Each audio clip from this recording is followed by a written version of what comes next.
So, I had a couple people ask me lately about my little treasure shelf that you can see in the background of some of my videos.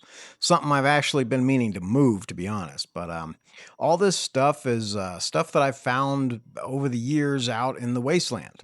I do have some personal keepsakes mixed in there, obviously, but most of this has come from just stuff I found out in the desert. I do a lot of metal detecting in many areas out there, especially along the old railroads where there used to be old stations from the Wild West and Gold Rush days.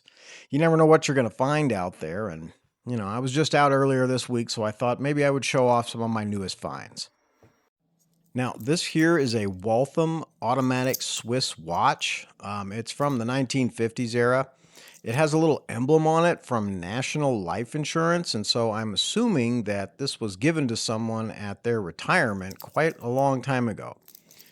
This little bottle is the Trimal Cuticle Remover, J.W. Morrow's Trimal Cuticle Remover, also from the 50s.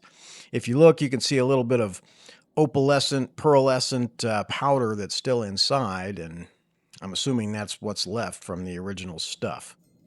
Now, this piece here is a double bit axe, a pretty big one. I'm wondering if maybe it's an old logging axe or something. I'm not sure.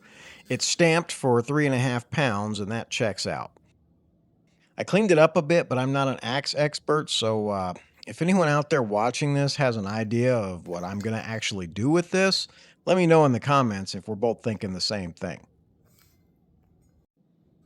Okay, I also found an old steel SKS magazine, 7.62 millimeter by 39. I think this was a 30 round one. I'm not sure, but it's definitely something interesting to find all by itself out there.